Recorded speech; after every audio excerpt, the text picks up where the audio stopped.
We love ನಿರ್ದೇಶನದ ನಟ್ವರ್ಲಾಲ್ ಖ್ಯಾತಿಯ ತನುಷ್ ಶಿವಣ್ಣ ಹಾಗೂ ಮೋನಿಕಾ ಗೌಡ ಅಭಿನಯದ ಬಹುನಿರೀಕ್ಷಿತ ಬಾಸ್ ಸಿನಿಮಾ ಇದೇ ಆಗಸ್ಟ್ನಲ್ಲಿ ರಿಲೀಸ್ ಆಗಲಿದೆ.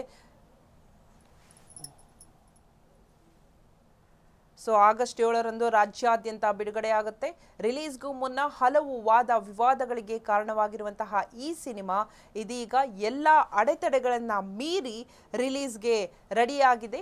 ಚಿತ್ರತಂಡದ ಮಾಹಿತಿ ಪ್ರಕಾರ ಈ ವಿಚಾರವಾಗಿ ವಿಜಯಲಕ್ಷ್ಮಿ ದರ್ಶನ್ ಅವರೊಂದಿಗೆ ಮಾತುಕತೆಯನ್ನ ನಡೆಸಲಾಗಿತ್ತು. ಸ್ವತಃ ದರ್ಶನ್ ಅವರು ಚಿತ್ರದ ಬಿಡುಗಡೆಗೆ ಗ್ರೀನ್ ಸಿಗ್ನಲ್ ಕೊಟ್ಟಿದ್ದಾರೆ ಅಂತ ಚಿತ್ರತಂಡ ತಿಳಿಸಿದೆ. ಹೀಗಾಗಿ ಚಿತ್ರದ ಬಿಡುಗಡೆ ಮೇಲಿದ್ದಂತಹ ಗೊಂದಲಗಳಿಗೆ ತೆರೆ ಬಿದ್ದಿದ್ದು ಆಗಸ್ಟ್ 7ರಂದು ರಾಜ್ಯಾದ್ಯಂತ ಬಾಸ್ ಸಿನಿಮಾ ರಿಲೀಸ್ ಆಗಲಿದೆ. ಸ್ಟಾಪ್ ಮಾಡಿಬಿಡು ವಿಜಿ ಅಂತ ಹೇಳಿದ್ರು ಅಂತ ಅವರು ಹೇಳಿದ್ರು. ಸರಿ ಅಂದ್ಬಿಟ್ಟು ಕಾಲ್ ಮಾಡಿದ್ರು ವಿಜಯಲಕ್ಷ್ಮಿ ಮೇಡಮ್ ಅವ್ರಿಗೆ, ಪ್ರಥಮ್ ಅವರು ಮಾಡಿದಾಗ ಒಂದು ಲಾಂಗ್ ಕಾನ್ವರ್ಸೇಷನ್ ಆಯಿತು. ನನಗೆ ಸರಿಯಾಗಿ ನೆನಪಿಲ್ಲ, 10 to 15 ಮಿನಿಟ್ಸ್ ಇರ್ಬೋದು, ಅದಕ್ಕಿಂತ ಜಾಸ್ತಿನೂ ಇರ್ಬೋದು, ಗೊತ್ತಿಲ್ಲ ನನಗೆ ಎಕ್ಸಾಕ್ಟಾಗಿ. ಬಟ್ ಆ ಕಾನ್ವರ್ಸೇಷನಲ್ಲಿ ಏನಂತ ಹೇಳ್ತಾರೆ ಅಂತ ಹೇಳಿದ್ರೆ, ಅವ್ರು ನನಗೊಂದು ಕೆಲವೊಂದು ಕ್ವಶನ್ಗಳು ಕೇಳಿದ್ರು.